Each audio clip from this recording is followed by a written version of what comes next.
There is a moment that happens in almost every life, though most people never talk about it. You are standing somewhere ordinary, a grocery store, a parking lot, the hallway of your own home, and something shifts, not in the world around you, in the way the world feels. For a fraction of a second, the solidity of everything becomes suspect. The walls, the floor, the weight of your own body, all of it flickers, the way a screen flickers when the refresh rate drops just low enough for you to catch it. And then it passes. You shake it off. You grab your keys. You check your phone. You move on. But somewhere underneath the ordinary momentum of your day, a question has been planted. A question you did not ask for, and one you cannot quite get rid of. What if what just happened was not a glitch in your perception? What if it was a glimpse of what your perception has been hiding from you all along? If you clicked on this video, something in you already suspects the answer, and I am not going to soften it. What physics has been quietly uncovering for the last 3 decades, and what ancient tradition encoded in metaphor thousands of years before that, points to the same unsettling, liberating conclusion. The universe you think you live in, the 3-dimensional solid material world of separate objects and empty space between them, does not exist in the way you believe it does. What exists is something far stranger, something that behaves at the deepest level we can currently measure, exactly like a hologram. And you are not observing it from the outside. You are already inside it. You have always been inside it. The question is not whether this is true. The question is what changes when you finally stop pretending it is not. Let me take you somewhere specific. The year is 1997. A theoretical physicist named Juan Maldacena, working at Harvard, publishes a paper that detonates quietly through the world of theoretical physics. It is called The Large N Limit of Superconformal Field Theories and Supergravity, which is exactly the kind of title designed to make normal people look away. But what it describes is extraordinary.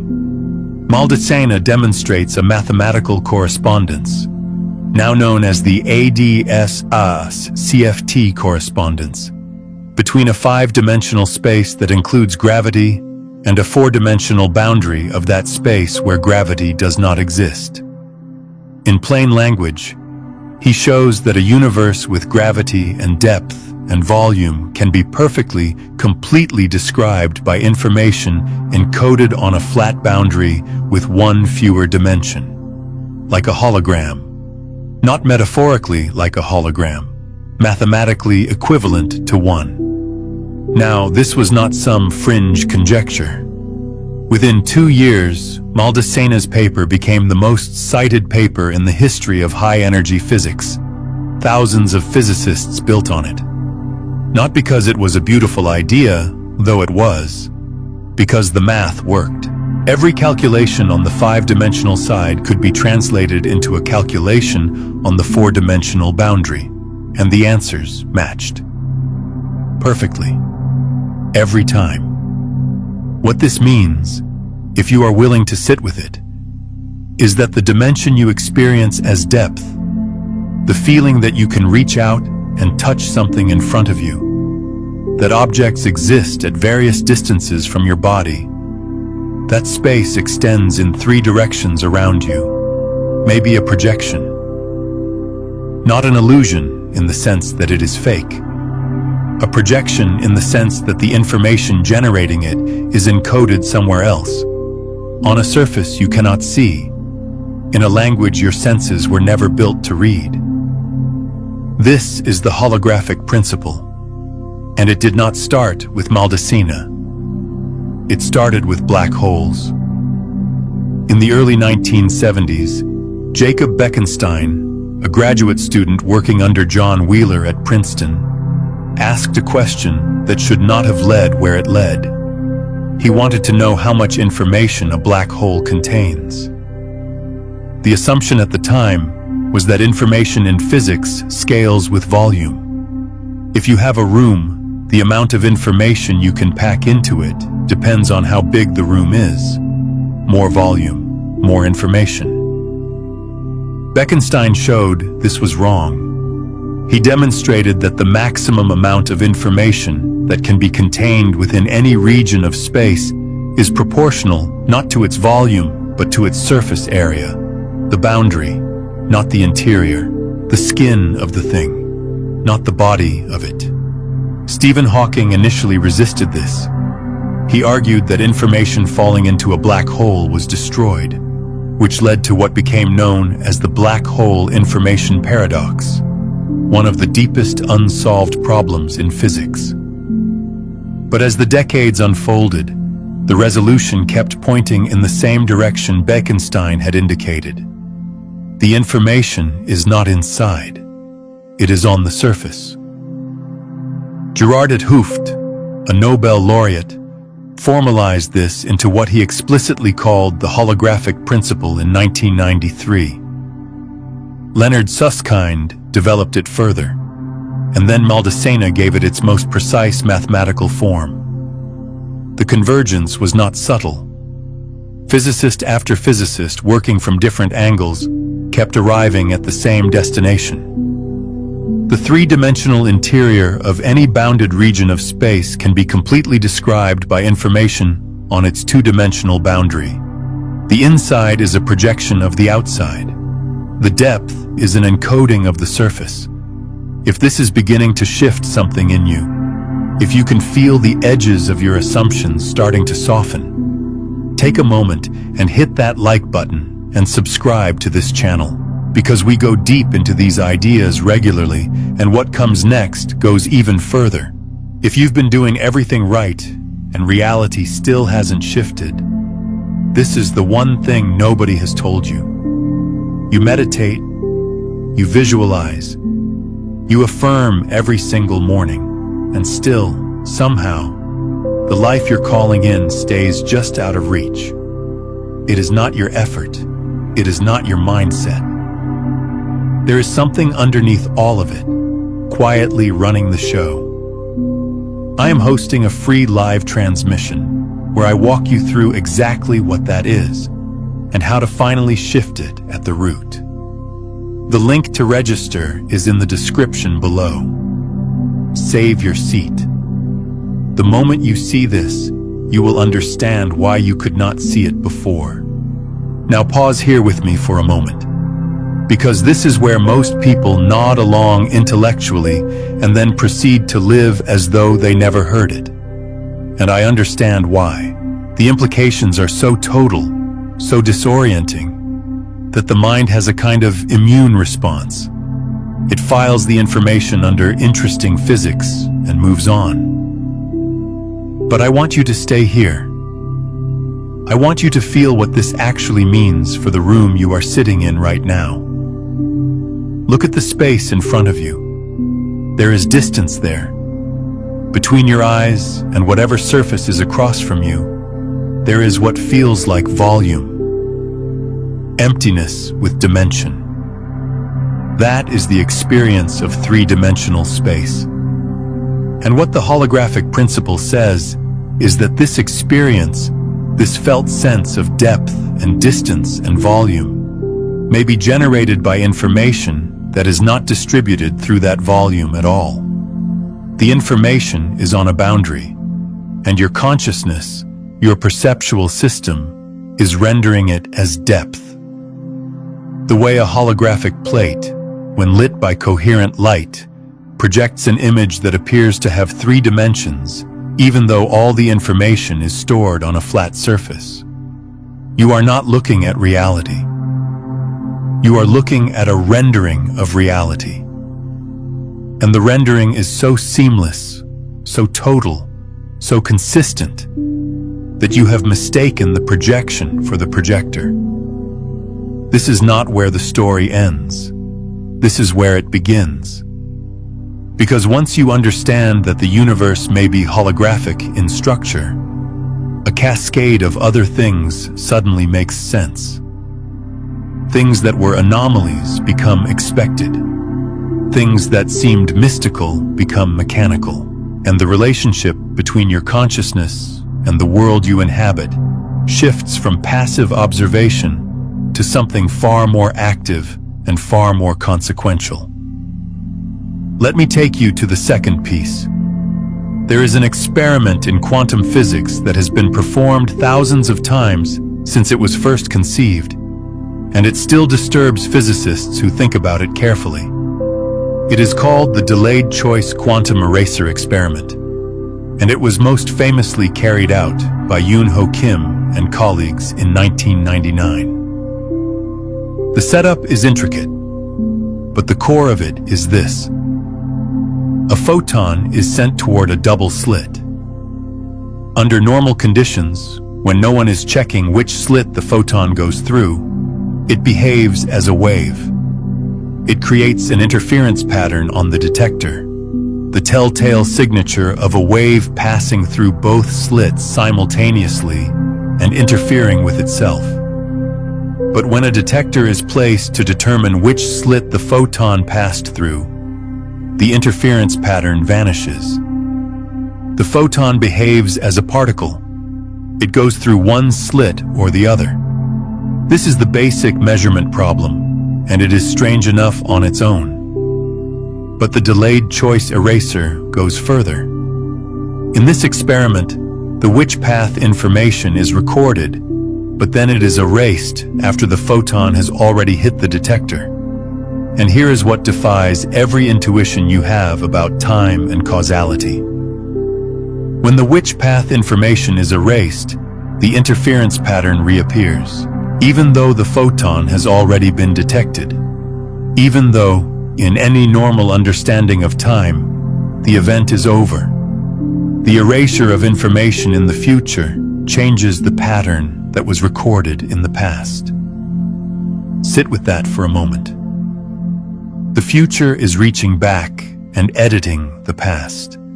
Or more precisely, the availability of information, the knowability of a path, determines the behavior of a particle. And this determination is not bound by the direction of time. Now, in a normal, solid, three-dimensional universe made of independent objects moving through absolute time, this makes no sense. It is inexplicable. But in a holographic universe, where time and space are projections of deeper informational relationships, it makes perfect sense. Because in a hologram, the information is not organized by location or by sequence. It is organized by relationship. Every part of a holographic plate contains information about the whole image. Cut a hologram in half, and you do not get half the image. You get the whole image at lower resolution. The information is distributed, entangled, non-local. There is no here and there at the level of the encoding. There is no before and after. Those are features of the projection, not of the source. The delayed choice experiment is not breaking the rules of physics. It is showing you that the rules you thought were fundamental, the rules of sequence and locality and separation, are rules of the projection. And the deeper rules, the ones operating at the level of the encoding, do not respect those boundaries. Because those boundaries do not exist at that level. I want to pause here and ask you something. Have you ever had a moment where reality flickered for you? Where the solidity of things wavered and you sensed something deeper underneath? Tell me about it in the comments. I think you will find you are not alone in this. This is where consciousness enters the picture, and not as a metaphor. Not as a spiritual add-on to make the physics feel meaningful. As a necessary component of the physics itself. The measurement problem in quantum mechanics, the fact that observation changes what is observed, has never been resolved. There are interpretations that try to avoid giving consciousness a role. The many worlds interpretation says every possibility happens in a branching universe. The decoherence program says the environment acts as the observer, but none of these interpretations eliminate the central puzzle. Something determines which outcome becomes actual. Something collapses the wave function, or selects the branch, or triggers the decoherence. And in every experimental setup we have ever devised, that something correlates with the presence of an observer. With awareness, with the act of looking. John von Neumann, one of the greatest mathematicians of the 20th century, analyzed this rigorously in his 1932 book on the mathematical foundations of quantum mechanics. He traced the chain of measurement from the particle to the detector, to the amplifier, to the recording device, to the human eye, to the brain. And he showed that at no point in the physical chain does the wave function collapse on its own. The collapse, he concluded, requires something outside the physical chain. He called it the abstract ego. Others have called it consciousness. The point is the same. The projection does not complete itself. It requires an observer to render. Every act of consciousness, every moment of attention, every shift in belief, every widening or narrowing of awareness, writes new information onto the plate, even as it reads what is already there.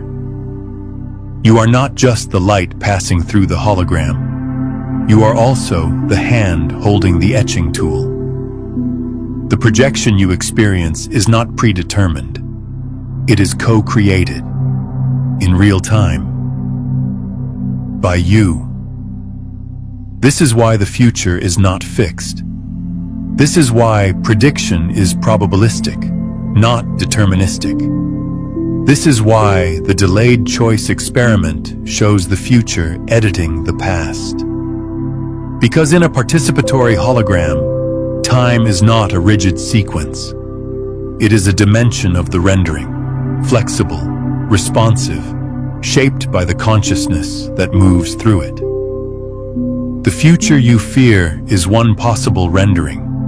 The future you desire is another.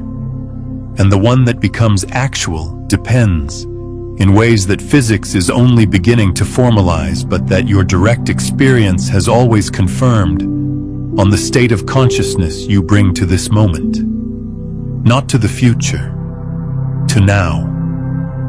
Because now is when the rendering happens. Now is always when the rendering happens. So if you are sitting here having listened to all of this, and some part of you is asking, what do I do with this? The answer is deceptively simple. You do not do anything with it. You let it change what you are. You let the understanding sink below the level of concept and into the level of being. You stop treating yourself as a small, separate thing navigating a large, indifferent world. And you start treating yourself as the point where the whole becomes local, where the infinite becomes specific, where the field becomes a life. You are already inside the hologram. You have always been inside it. And now that you see it, the rendering will never look quite the same. If something in this landed for you, if it shifted something or opened a question you want to keep exploring, subscribe to this channel. Not for more content, for continued remembering. Because the hologram is very good at making you forget. And sometimes, all it takes to remember is a voice that speaks to the part of you that already knows. I will see you in the next one. The explicate order, he said, is continuously unfolding from the implicate order. It is being projected, moment by moment, from a deeper source. What Bohm added that pure physics does not is the role of meaning. He argued that meaning is not something the mind adds to a meaningless universe. Meaning is a real force in the implicate order. It shapes what unfolds. It determines which possibilities become actual. And consciousness, in Boehm's framework, is the activity of meaning. It is the process by which the implicate order becomes the explicate order. It is not watching the projection. It is doing the projecting. This connects to something the Vedantic traditions described thousands of years before: holographic plates or quantum experiments. In Advaita Vedanta, the world of separate forms is called Maya, which is usually translated as illusion, but more accurately means that which is measured out. It is not that the world is unreal. It is that the world is a measured out portion of something immeasurable. The forms are real, but they are not the whole. They are renderings, projections, measured out slices of an infinite information field, filtered through the particular tuning of an individual awareness. The Vedantic sages called the deeper reality Brahman, the undivided whole from which all forms arise. And they said something that sounds mystical until you hear it through the holographic principle.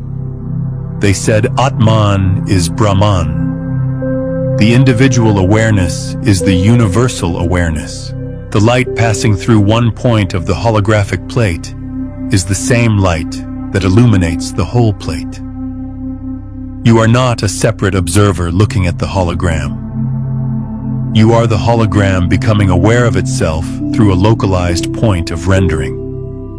This is what makes the holographic model not just intellectually interesting, but existentially transformative, because it redefines what you are. In the standard materialist model, you are a biological machine that produces consciousness as a byproduct. In the holographic model, consciousness is primary, and you are a localized expression of it, a point where the information field renders itself into experience. You are not in the hologram. You are the hologram's way of experiencing itself. And this changes everything about how you relate to your own life. Because if you are the rendering mechanism, you are not powerless. You are not at the mercy of a fixed, external, objective world. The world you experience is a function of the consciousness you bring to it. Not in a superficial, just think happy thoughts way. In a deep, structural, information-theoretic way.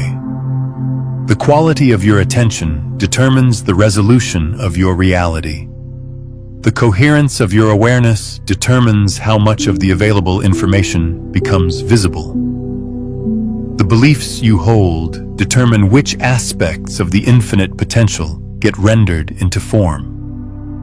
Let me bring this to something concrete, something that happens in your life regularly, and that you have probably never examined through this lens. You know the experience of walking into a room and immediately sensing the atmosphere.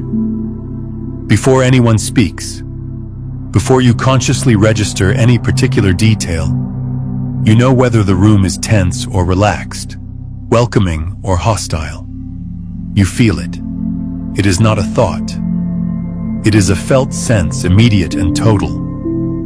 In the standard model, this is explained as unconscious processing of micro-expressions, body language, subtle environmental cues.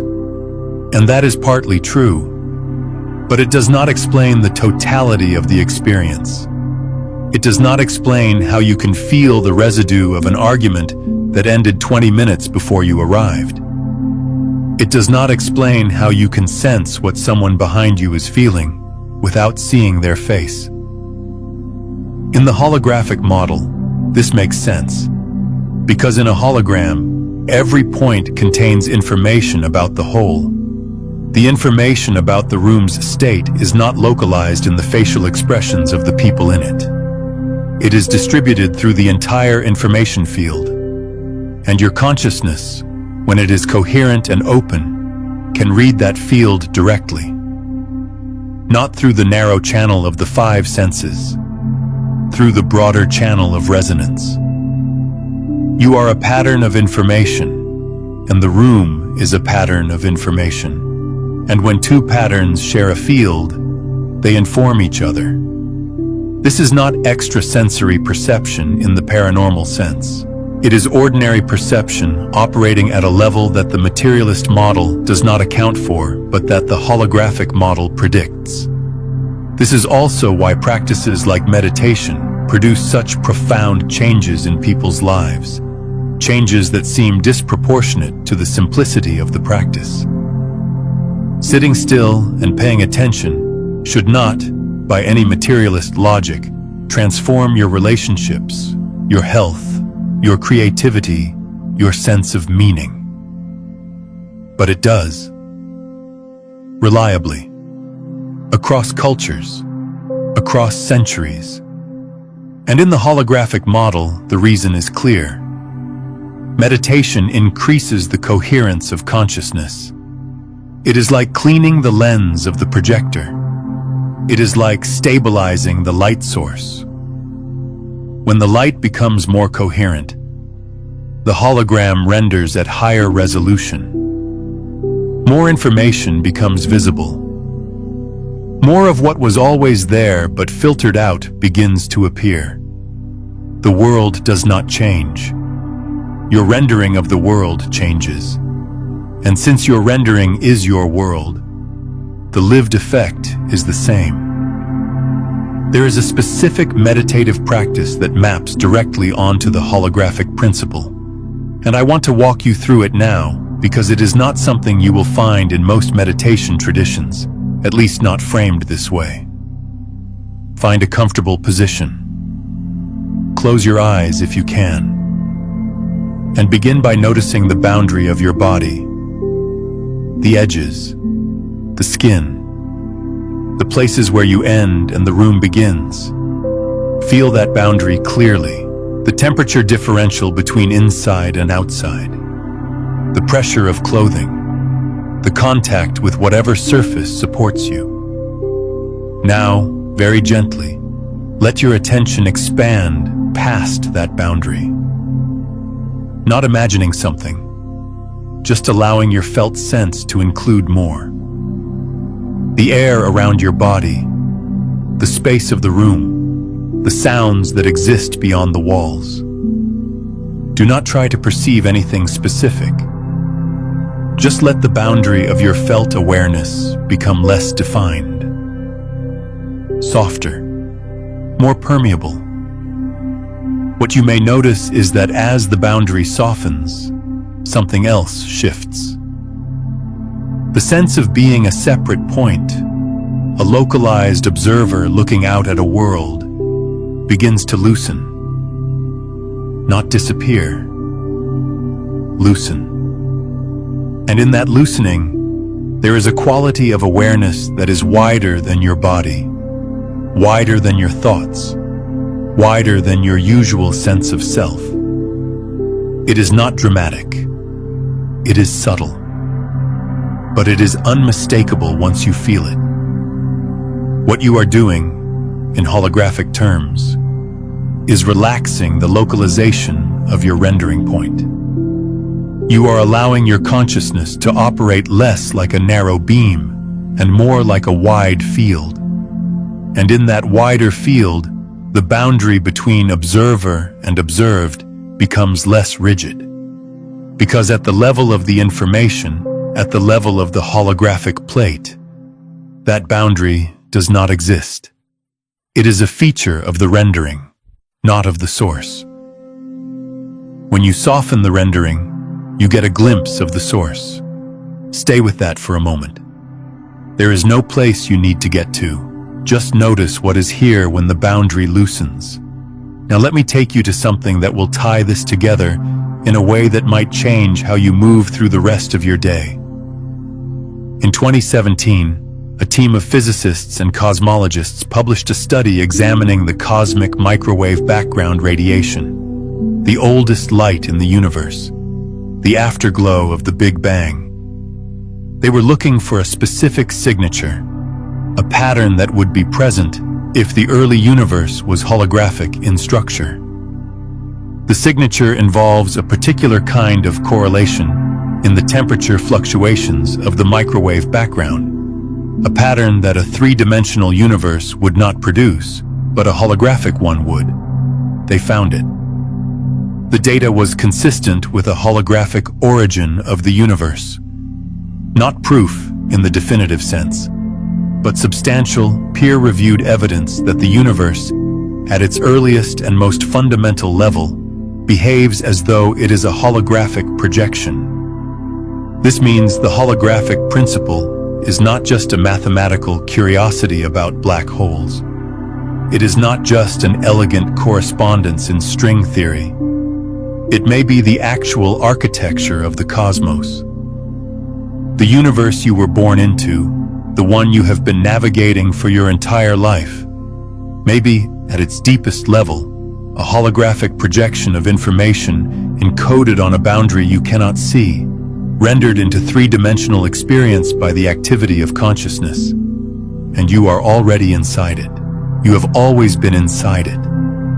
There was never an outside. The question was never whether you are in the hologram. The question is what you do now that you know. Here is what most people do.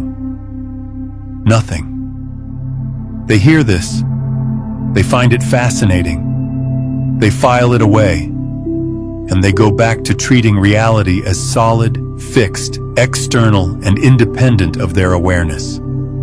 They go back to counting basketballs while gorillas walk through their lives unseen. They go back to rendering a narrow, habitual slice of the information field and calling it the whole of reality. But you do not have to do that. And the fact that you are still here, still listening, suggests that something in you does not want to do that. So let me give you something practical, not a belief to adopt. A way of moving through your day that is consistent with the architecture of reality as physics is revealing it to be. First, treat your attention as the most consequential thing you possess. Not your money, not your time even, your attention. Because in a holographic universe, attention is what determines what gets rendered. Where you place your attention is quite literally where your reality gets generated.